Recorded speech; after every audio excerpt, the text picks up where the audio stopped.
Every day we buy coffee, scroll online, and pay our bills. But have you ever wondered who really controls the market? Competition, branding, power, and control. Behind every company in Malaysia, it lies a market structure that shapes the prices we pay and the choices we make. This is Group Sleepyheads, and welcome to our video presentation for the fundamentals of economics subject, where we will be exploring the market structures in Malaysia and how they shape the businesses we see. So without further ado, let's dive into the world of market structures and firms. To begin, there are four market structures, which is perfect competition, monopolistic competition, monopoly, and oligopoly. We will explain each of them in detail and with a company that represents each market structure.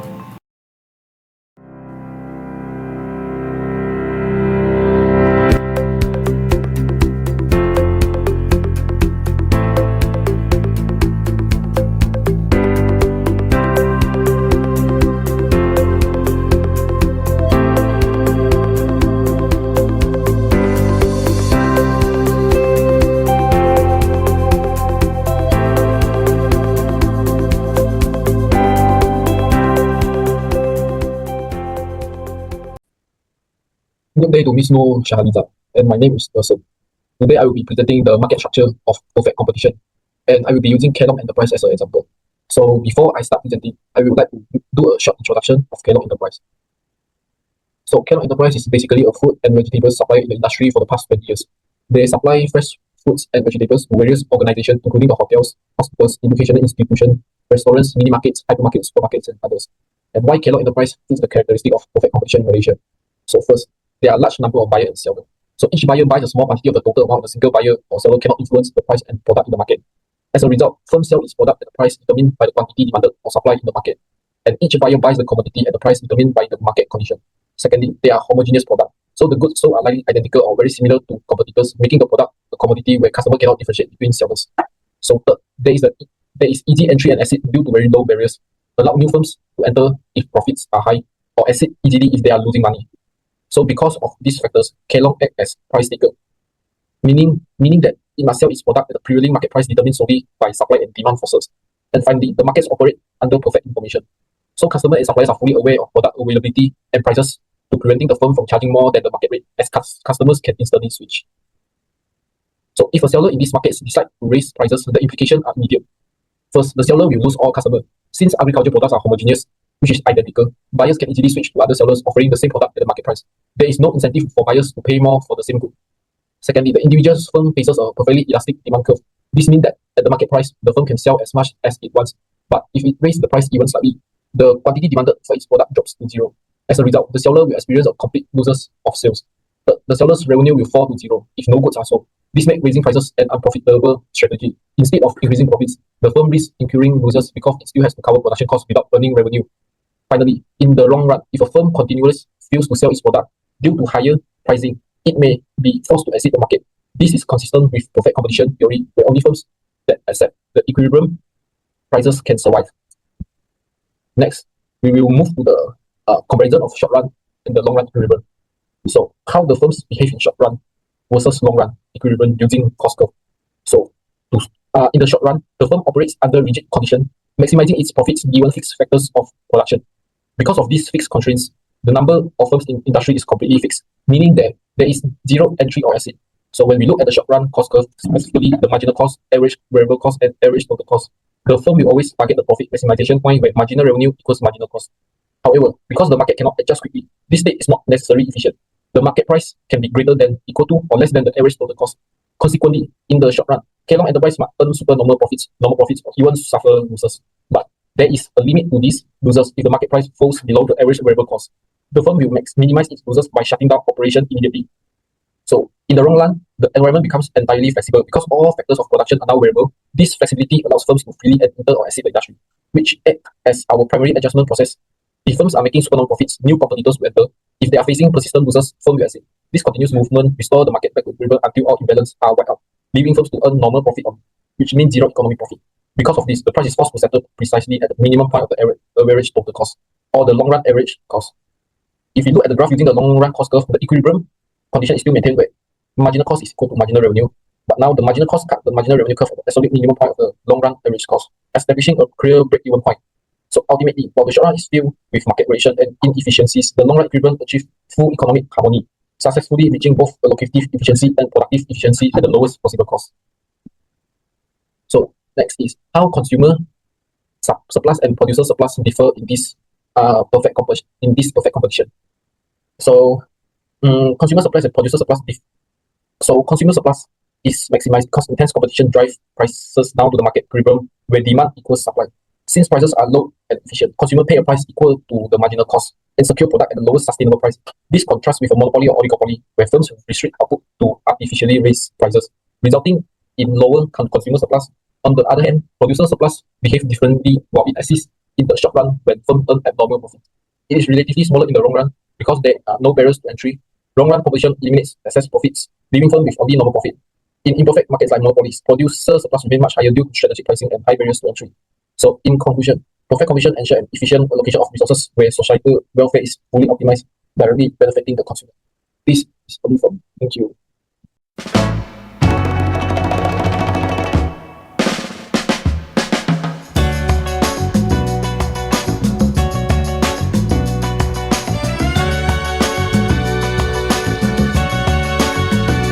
In this night of starry sky, my baby told me with a sigh, saying words that came across as a doubt.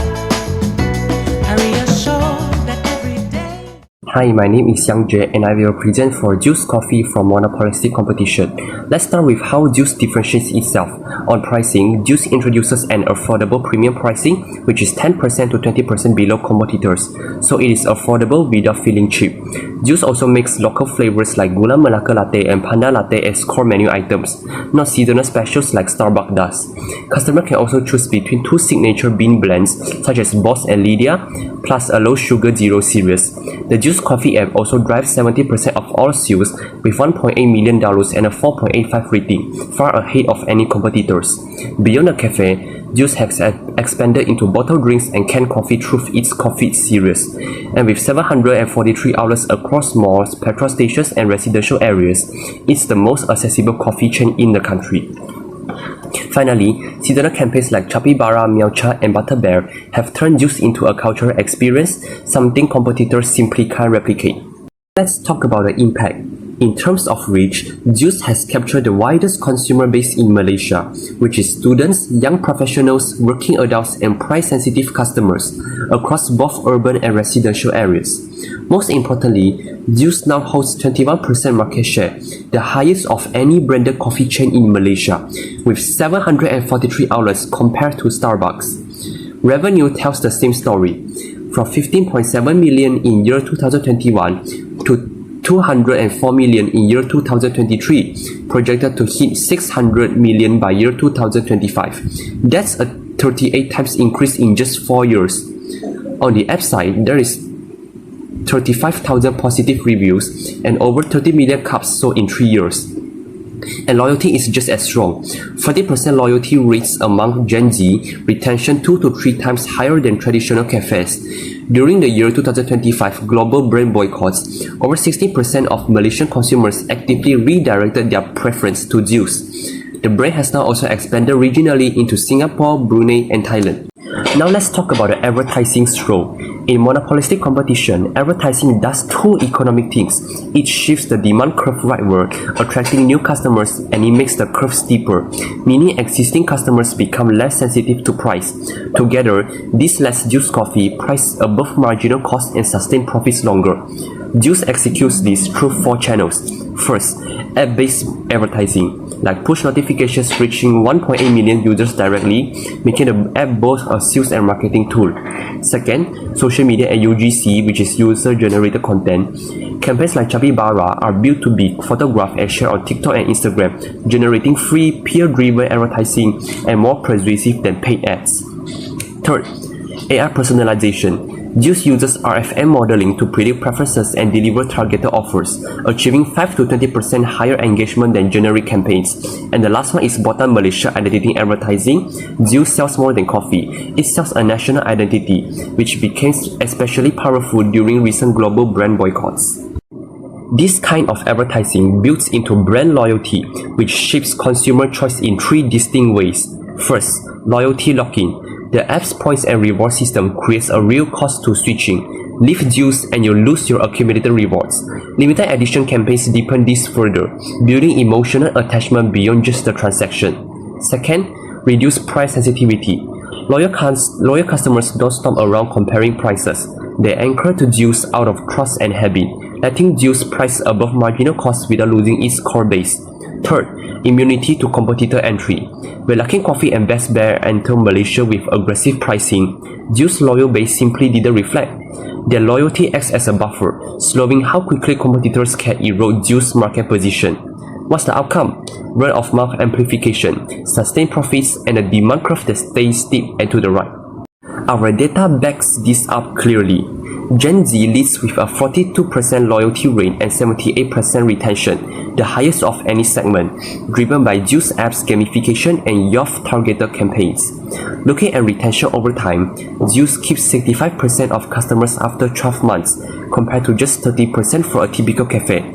That's the compounding power of a strong loyalty program. And on price sensitivity, loyal Juice customers are nearly 4 times more willing to pay a premium than new customers, while showing far less likelihood to switch when competitors offer discounts. This is exactly what makes loyalty economically valuable. It makes demand more inelastic. Let's connect this to economic theory. In the short run, Juice earns supernormal profit. Price sits above average total cost. This is confirmed by its final year 2023 results. RM204 million in revenue and RM10.15 million in net profit. Product differentiation shifted Juice's demand curve rightward, giving it a real pricing power. But in the long run, these profits attract new entrants like Gigi Coffee, Luckin Coffee, and Best Bear Coffee. As they enter, Juice's demand curve gradually shifts leftward until price equals average total cost and profit returns to zero. At that point, excess capacity emerges. Output sits below the most efficient level. Juice's response is constant innovation like new campaigns, new products, and regional expansion, repeatedly shifting its demand curve back rightward so it can re-enter short-run profitability before long-run equilibrium ever fully sets in. Finally, why is monopolistic competition less efficient than perfect competition? Because firms like Juice spend heavily on advertising, branding, and differentiation. This is costs that simply don't exist in perfect competition, where products are identical. This creates two lasting inefficiencies. Price exceeds marginal cost, meaning consumers pay more than the true cost of production, and excess capacity persists, meaning outlets never run at full efficiency. In contrast, perfect competition produces at minimum cost, where price equals marginal cost. This is maximum efficiency but zero variety. So monopolistic competition trades some efficiency for variety, innovation, and a better consumer experience. And for most Malaysians, paying a little more for a gula melaka latte, that trade-off is worth it. And that's how Juice Coffee thrives in monopolistic competition, which is through differentiation, loyalty, and constant reinvention. Thank you.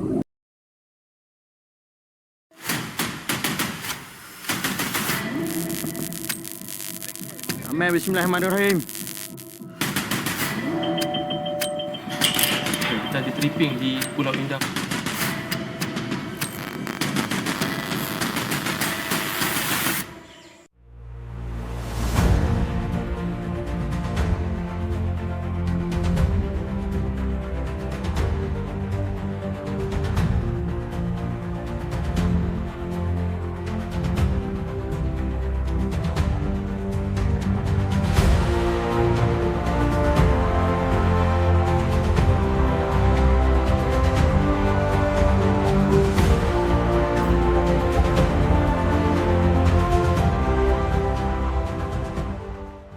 Good morning to Madam. My name is Kojo and today I will be presenting my analysis of Tenaga Nasional Berhad, commonly known as TNB, under the market structure of monopoly.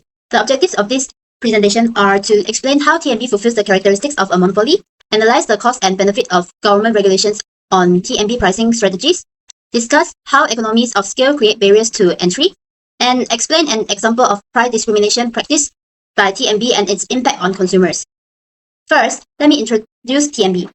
TNB is Malaysia's largest electricity utility company and is responsible for generating, transmitting, and distributing electricity throughout Peninsular Malaysia.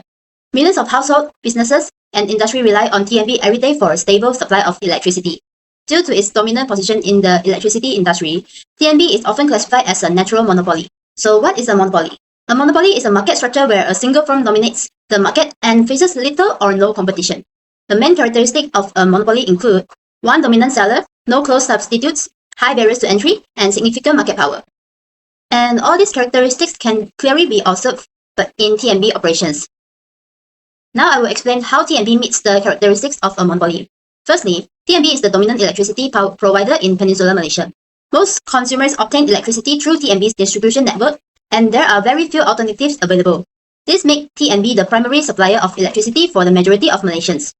Secondly, there are no close substitutes for TNB services. Although renewable energy sources such as solar power are becoming popular, most households and businesses still depend on TNB electricity supply because it is reliable and continuously available. Thirdly, TNB benefits from very high barriers to entry. Any new company wishing to compete with TNB would need to invest billions of ringgit to build power plants, transmission towers, substations, and distribution networks. In addition, they will need government approvals and technical expertise. So as a result, new competitors find it extremely difficult to enter the market. Now we move on to cost-benefit analysis of government regulations. Although TNB operates as a monopoly, its pricing decisions are regulated by the Malaysian government. Benefits of regulation is, first, consumer protection. Government regulation prevents TNB from charging excessively high electricity tariffs, which help consumers manage their living expenses. Secondly, regulation promotes social welfare. Electricity is an essential service, so affordable tariffs ensure that lower-income households can continue accessing electricity. Thirdly, regulation supports economic stability. Reasonable electricity prices helps businesses to control operating costs and reduce inflationary pressure in the economy. However, regulation also creates some disadvantages because tariff increases require approval, and TNB may have limited flexibility in recovering rising operating costs. In addition, lower revenue may slow down infrastructure development and investment in new technologies. So, in conclusion for that, government regulation helps balance the interests of consumers and sustainability of TNB operations. Now for the economic of scale and barriers to entry. Economic of scale occur when the average cost of production decreases as output increases. TNB enjoys significant economies of scale because it serves millions of customers using a large nationwide network. Since TNB already owns extensive infrastructure such as transmission lines and substations, the cost of operating these facilities can be spread across a large number of users. Furthermore, TNB can purchase equipment and services in bulk, allowing it to reduce costs compared to smaller firms. All these advantages create substantial barriers to entry because new competitors would need enormous investment before achieving similar cost efficiencies. Therefore, economies of scale strengthen TNB's monopoly position in the market. Now let's look at the monopoly equilibrium graph. In this graph, we can see three important curves. First is demand curve, second is marginal revenue curve, which also called MR, and last is marginal cost curve, which also called MC. A monopoly maximizes profit at the point where marginal revenue equals to marginal cost. This intersection determines the profit maximizing quantity, which is known as QM. After determining QM, the monopoly uses the demand curve to determine the price consumers will pay, that known as PM. As shown in the graph, the monopoly charges a higher price while supplying a lower quantity compared to a competitive market. For TNB, government regulation helps prevent excessive pricing despite its monopoly position. Finally, we'll talk about price discrimination practiced by TNB. TNB practices third-degree price discrimination through different tariff categories. Although the product supply is the same, different consumers group pay different rates. For example, residential consumers generally pay lower tariffs, commercial consumers often pay higher tariffs, and industrial consumers may receive a specialized tariff structure based on their usage patterns. For the effects on consumers, the positive effect is that households can enjoy more affordable electricity. However, businesses may face higher electricity costs, which could increase the price of goods and services. Despite this, price discrimination allows TNB to balance affordability and operational sustainability. In conclusion, TNB is a strong example of a natural monopoly in Malaysia's electricity sector. The company possesses the key characteristics of a monopoly, including market dominance, limited substitutes, and high barriers to entry. That's all from me.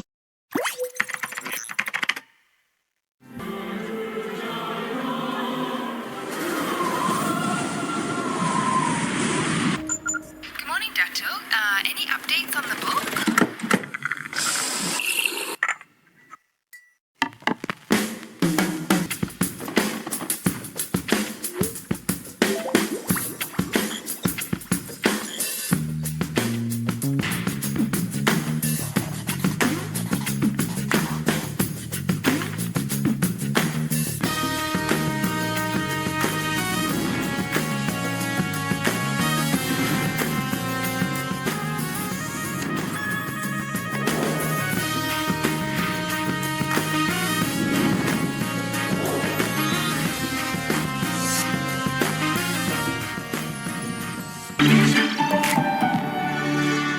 Moving forward, let's look at Petronas in the oligopoly market structure. Oligopoly is a market structure where small numbers of large firms dominate an industry. We'll be focusing on the fuel, retail, and petroleum market section in Malaysia. Without further ado, let's get right into it. Petronas shows oligopolistic characteristics because in Malaysia gas and oil industry, it is dominated by a few large firms such as Petronas and other competitors like Shell, Caltex, and Petron, which collectively account for the majority of petrol stations and fuel sales in our country. This reflects on how the oligopolistic characteristics only have a few dominant competitors. Next, it has very high entry barriers. Strict government regulations and license approvals are required in order to do stuff like build oil refineries, distribution networks, and nationwide petrol station operations. Therefore, it makes it difficult for new firms to enter and compete. This makes oligopolies to earn supernormal profit in the long run.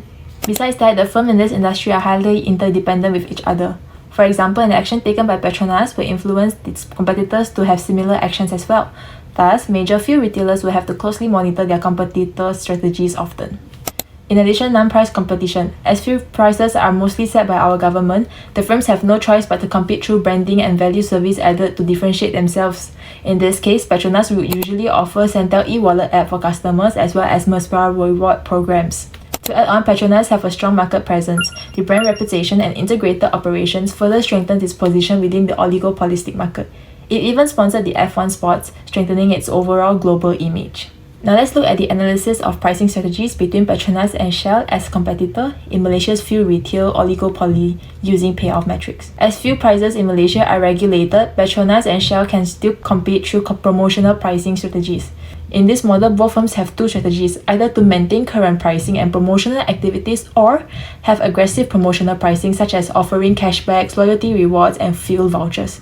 Game theory is the study of how people behave in strategic situations. The payoff score, 1 to 4 here, represents relative profitability and market share outcomes, where 1 is the least favorable outcome and 4 is the most favorable outcome. Given that both firms maintain promotions, this will produce a 3-3 result, meaning that neither firm spends extra on promotions, and then the marketing cost will remain low. Thus, profit stays relatively high and stable. Therefore, payoff is 3-3. With a mixed result, this will create short-term market advantage. However, it will reduce overall industry profit margin. Say for example, we get 1-4. This shows that Shell increases promotions while Petronas maintains. Thus, it's increase in market share and sales volume. However, Petronas loses customers and competitive advantage as profit decline due to weaker promotional response. If we get a result of 1 or in this payoff matrix, the opposite is true. When both firms are aggressive, a 2-2 result will be produced. This shows that both firms will engage heavy in promotional competition, meaning that they will spend more on discounts, rewards, advertising, etc. Since both are doing it, neither will gain a major competitive advantage. The extra promotional spending reduces profit margin, thus profit margin reduces. Nash equilibrium is an outcome achieved with high likelihood when there is no cooperation among oligopolistic firms, that is 2-2. This situation reflects the prisoner's dilemma because although both Petronas and Shell would be better off at maintaining pricing at 3-3, the competitive pressure drives both firms to a less optimal outcome, that is for both firms to go for aggressive promotions at 2-2, meaning that both firms fail to cooperate as firms' best interest is always their self-interest. Moving on, government policies can influence competition dynamics in oligopoly through several factors such as price control and subsidies. An example would be that the government gives Budi Madani fuel subsidies for local Malaysians and limit RON 95 for Malaysian vehicles only. Other than that, the government also has law and regulation for completion. For instance, the PDA 1974 enables Petronas to have exclusive rights for oil and gas resources. This creates dominant firm where Petronas controls the upstream activities, limit entry and strengthening the market concentration. Other government policies include licensing required for fuels and petroleum distribution, storage and retail operations. This raises entry barriers to maintain the oligopolistic structure, meaning that not anybody can just simply enter, keeping the market to be dominated by few large firms. Government can also impose tax to firms. Trading and investment policies are also imposed by the government. Government will determine on the amount of foreign participation in specific sectors. Increase in foreign entry will increase competition, while restrictions will be able to protect domestic oligopolistic firms. The policies will help balance competition and protect national interests as well as energy security. Lastly, given that a competitor initiated a 20% price cut, how would Petronas respond? Well, it is highly unlikely that Petronas will match the 20% price cut. Let's first look at the payoff metrics. Assume competitor is Shell and they initiated a 20% price cut. First, we'll have to eliminate the first two rows since the scenario will be irrelevant. Then we will be left with two final outcomes. The first one is Shell cut, Petronas remain. This leads to a 4-1, that the Shell will gain higher profit, market share, and Petronas will lose both profit and customers. Second outcome would be for both firms to cut price, leading to 2-2, where price wars will occur. This will result to lower profit for both firms. The solution here is to use Nash equilibrium, whereby in this context here is for both firms to cut price, so cut. However, we must note that in the real world oligopolies like Petronas, the firm will often avoid aggressive price cuts. Instead, they will reduce its pricing through partial pricing adjustments, as firms are still interdependent with one another. The purpose of this is to maintain overall price stability in the market. This result is also further supported by the kink demand curve theory. We didn't learn this in class, so I'll just briefly explain this theory model to support the slight price cut strategy. When there is a slight price cut, the competitors are likely to match the small cut. Quantity will increase by a little, and most importantly, it is still close to the kink point. Given that Petronas were to follow a 20% price cut as well, price will decrease tremendously and the profit will fall for all firms, leading to price war. This is something like a danger zone as it reduces industry overall profit margin. That's all for me. Thank you.